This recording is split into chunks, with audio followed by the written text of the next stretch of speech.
এটা মূলত একটা কনসেশন। সেই কনসেশনটার নাম হচ্ছে migrant victims of domestic abuse concession, যেটা মূলত আগে বলা হতো ফর্মালি যেটা the destitute domestic violence concession.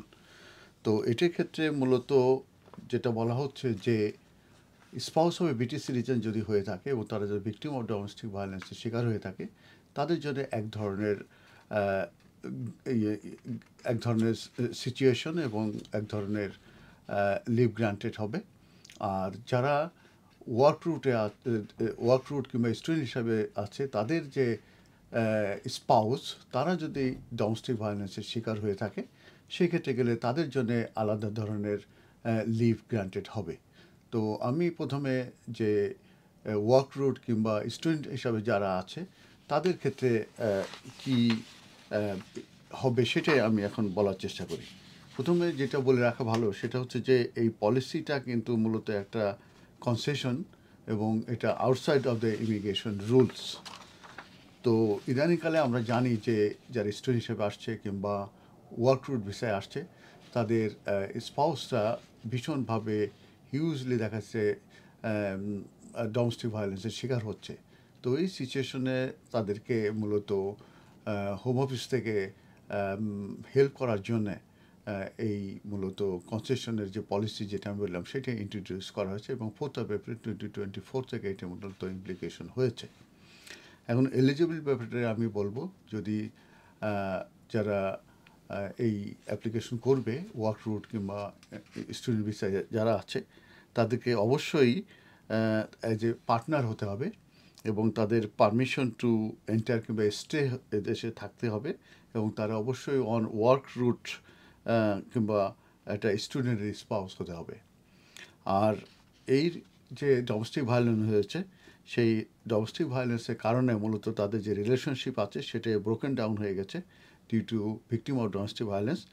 এবং সেক্ষেত্রে তাদের খুবই প্রয়োজন এই short period of permission to stay, যেটা ইন্ডিপেন্ডেন্টলি তারা যাতে থাকতে পারে এবং তাদের যে স্পন্সর কিংবা যাদের লেট স্টুডেন্ট কিংবা ওয়ার্ক অ্যাপ্লিকেন্ট থাকে তাদের থেকে যারা সেপারেটলি থেকে ইন্ডিপেন্ডেন্ট থাকতে পারে, সেইটার মূলত তারা পাবে।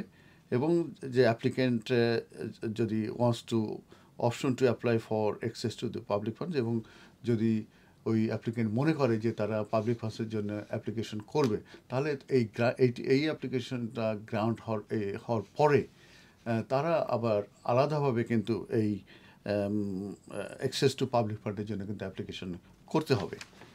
এরপরে আমি আসছি যে মূলত যদি এই অ্যাপ্লিকেশনটা যদি সাকসেসফুল হয়, তখন মূলত তাদের সিচুয়েশন কী হবে।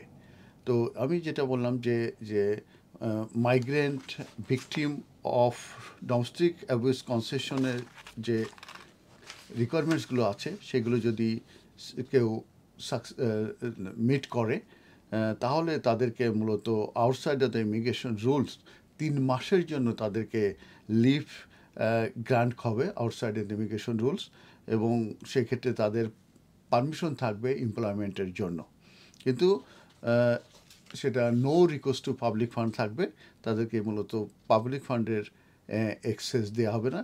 কিন্তু এই যে this will vary any permission currently held by the applicant, তার মানে কোনো যদি তার লিভ এই মুহূর্তে থেকে থাকে সেটা কিন্তু ভ্যারি হয়ে যাবে, তার মানে সেই আগের লিভটা কিন্তু থাকবে না।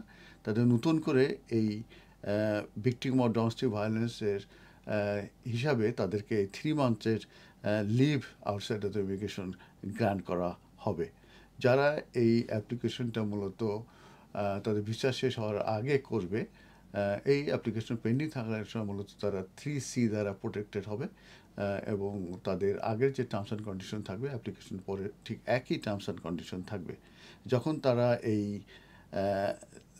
লিভ গ্রান্টেড হবে, তখন হোম অফিস তাদেরকে মূলত একটা কনফার্মেশন পাঠাবে এবং সেই তাদের যে স্ট্যাটাস এবং পরবর্তীতে তাদেরকে বায়োমেট্রিক রেসিডেন্ট পারমিট কার্ডও পাঠানো হবে।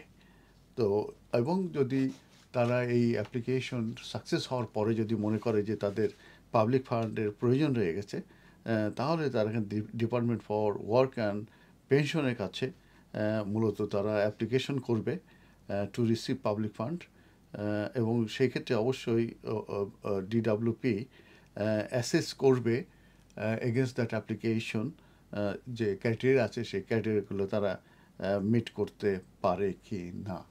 আর ব্রিটিশ সিটিজেনদের ক্ষেত্রে যেটা আমি বলি, স্পাউস অফ ব্রিটিশ সিটিজেনের ক্ষেত্রে সেটা হচ্ছে যে তারা অ্যাপ্লিকেশন করতে পারবে, তারা যে ভিক্টিম অফ ডোমেস্টিক ভায়োলেন্স করে, এবং সেক্ষেত্রে তারা স্ট্রেট হয়ে এই কনসেশনের জন্য অ্যাপ্লিকেশন করবে এবং তাদেরকে 3 মান্থসের লিভ গ্রান্ট হবে আউটসাইড ইমিগ্রেশনের, এবং তাদের এটি 3 মান্থস শেষ হওয়ার আগে তারা ডিভি অ্যাপ্লিকেশন আছে, যেটা domestic violence application for indefinite leave to remain in the UK, সেইটার জন্য তারা অ্যাপ্লিকেশন করতে পারবে। সেই অ্যাপ্লিকেশন সাকসেস হলে তারা সেটেল স্ট্যাটাস পেয়ে যাবে। কিন্তু যারা ওয়ার্ক রুট কিংবা যারা স্টুডেন্ট, তাদের 3 মান্থস দেওয়ার পরে তারা যে আবার স্টেপ জন্য যে অ্যাপ্লিকেশনটা করবে সেটাই সাকসেস হবে কি হবে না, সেটা কিন্তু নির্ভর করবে তাদের বেসিস অফ দ্য ক্লেম।